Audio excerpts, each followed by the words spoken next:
unable to withstand an earthquake. We knew they'd been sitting on a report for the last 2 years on that. And yesterday we were at a debate, and unfortunately a caller sort of blew the lid, but what I was going to ask the mayor was what's going on with the collective agreement? We hear it's been ratified. It was ratified back in October. What's the settlement? They didn't want to admit to that until after the election. So the point I'm making is, by default, information's going to go out. I'm going to model this administration, my administration, after what Governor Gregoire did down in the States, in Washington State. She said, we've got a government that withholds information, spins it, fights giving it out, and she changed her government to one that pushes it out in as user-friendly a fashion as possible. And you know what? She ended up saving money because she didn't have to deal with all those freedom of information requests. It was a big money saver. So I'm going to do that. It's going to be open government. I think the public understood the challenges this city faces. They'd be much more appreciative of the difficult decisions that need to be made. My second point would be, I want council to focus their attention on the tough issues. I think 80% of council's time right now is being spent on insignificant stuff. Miniature goats in the backyard, chickens in the backyard, urinals in the downtown. And you know, the really big issues, they're either discussed behind closed doors, or what happens, Bill, is they're the last thing on the agenda, and by 12:30 at night the public's gone and council's so damn tired they don't want to talk about these. I was at a council meeting a few weeks ago where the first item was miniature goats. The last item, get this, was the fire hall and the crystal pool. Come on, we can't duck these anymore. They seem to be afraid to deal with the tough issues. And I'm going to put those tough issues on the table. And what are they? Well, they're things like infrastructure. Our infrastructure is falling apart. We've got a $500 million gap in our budget for dealing with the deteriorating infrastructure. And it's growing at a rate of $10 million a year. When your roof is wearing out, you tend to be putting money aside to fix it. Well, we're not doing that. My third issue, which sort of fits with the infrastructure issue, is, and it's probably, all three of these are of equal importance. This city is financially broke. We're in ugly financial shape. We're cutting services like you wouldn't believe. Now, the incumbent argues with my numbers. The numbers come out of the audited financial statements. They come out of his budget numbers. If they're wrong, then they're telling us the wrong information. They're hiding the truth from us. But when I see in the numbers a 20% cut in the budget for Parks and Recreation over the last 3 years, I assume that's what's taken place. Now he tells me, well, it was just an accounting change. When I see a cut in 40% of the grants, the budget for city grants, I assume it's 40%. Now he tells me, well, there's figures at City Hall that you haven't seen, that we haven't released to the public, that would deny that. Well, show me the figures. The point is, they have been cutting services. The point is, we haven't been fixing our infrastructure. The point is, we got a 7% tax increase this year during times where inflation is 2%. I will tell you, over the next 5 years, they're projecting taxes across the board in the city to increase by 20%. I will tell you, though, what they're not telling you, and that is they're going to put more weight on the residential property tax increases, and they're going to take weight off the business. So in actuality, what we're looking at is probably closer to 45% that you're looking at in the next 5 years. That's what I mean by the figures not being right. Dean Fortin came out, and I was at the community hall budget meetings, and he went to Fairfield, he went to Oaklands, he went to Vic West, he went to, I can't remember them all, but I was all there, and he actually said, oh, you seem to be attending all of these. You're finding it hard to understand, are you? Well, good laugh. But you know, at each one of those meetings, I heard him say the tax increase this year is going to be 3.96%. And they were all residential property tax holders. A month and a half later, it was 7%. Anyway, I'm getting a little angry, as you can see. But I mean, I'm emotional. This city is in financial trouble. Our tax rate, we pay in Victoria 30 to 35% higher taxes than they do in Oak Bay. Oh, their homes are worth more, so yeah. But on a, per $1,000, 35%, 30 to 35% more. In Saanich, they pay 20 to 25% less than us. Our city is in financial crisis. I sometimes wonder whether the winner in this election is going to be the loser, because this is going to be real tough to deal with. It is not going to be easy. And if Dean Fortin is elected again, in 3 years, I think this city is going to need a Rob Ford, the buffoon he is. In Toronto, I haven't got the stomach to do something like that. You won't catch me running in a situation like that. As I say, I don't have the stomach. We can't fix this problem. It's going to take a real lot of effort, but we can't fix it. But we've got to start now, because otherwise this city is going to be in ugly shape in 3 years. And it's not that we don't have enough money.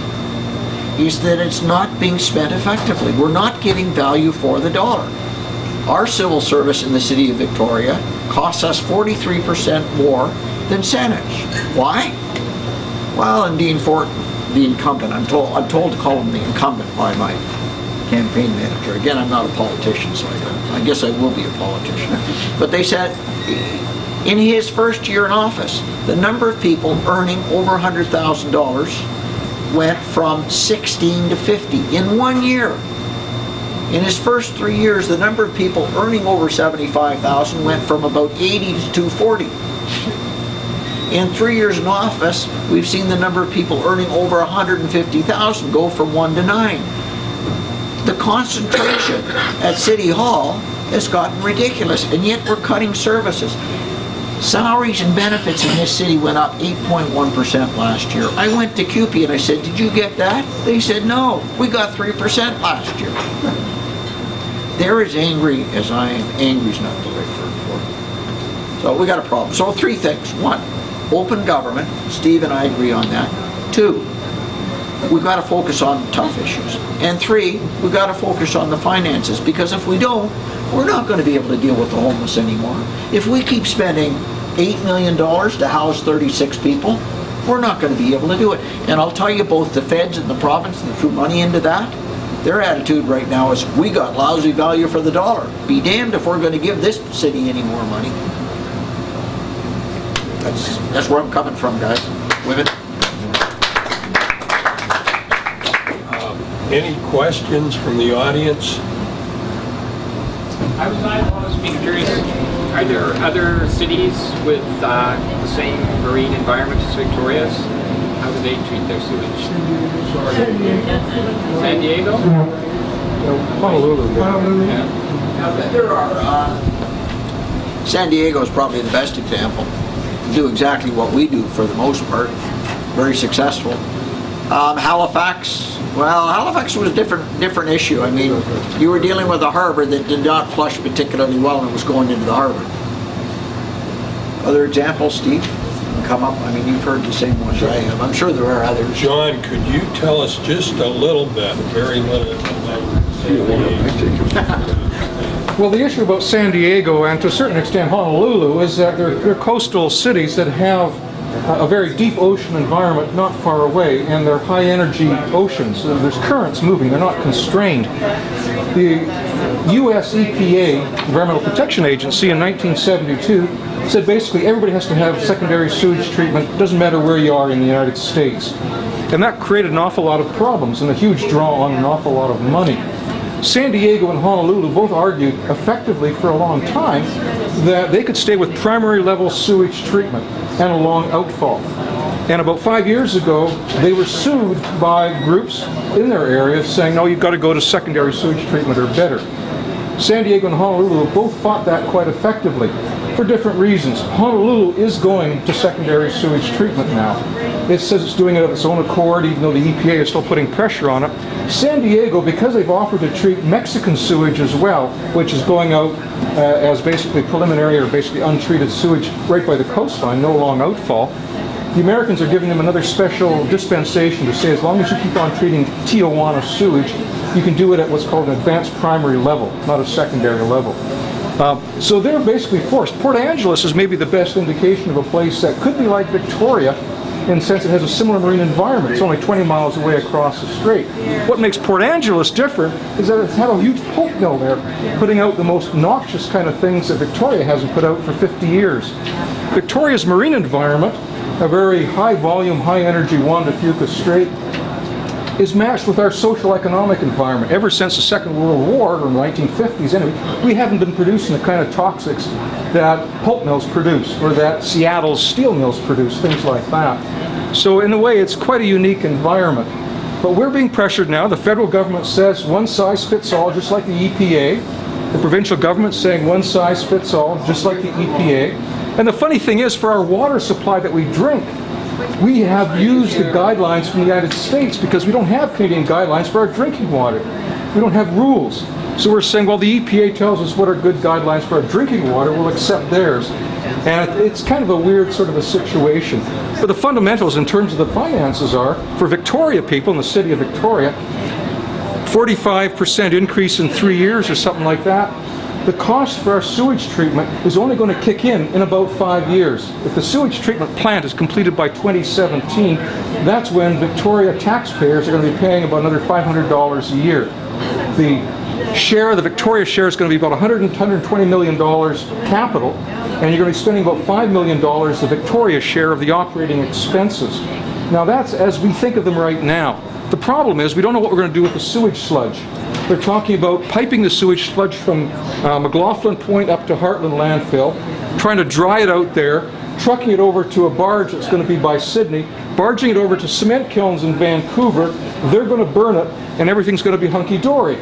The cement kilns have got back to us and said, well, we did say when we were thinking about this that maybe we would be willing to take it for free because it's going to be a fuel for the cement kilns.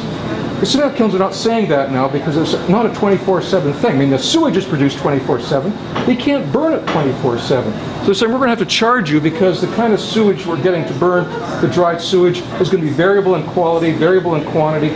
And so it's looking pretty tough on the sewage sludge front. But right now, we produce no sewage sludge. It is 99.7% plain water. And that stuff is effectively dispersed and then oxidized and degraded in the strait. When you concentrate all this stuff in sewage sludge, you get people like Victoria Councillor Philippe Lucas successfully advocating that you can't put the biosolids, the sewage sludge, on food that you're going to eat, on food plants and stuff like that, or anywhere actually on the ground. So what are you going to do with it? This barging to Vancouver thing is the latest thing. They were talking about wanting to spread it in the forests, and the forest people said, no, that's not going to work. Are we going to burn it here?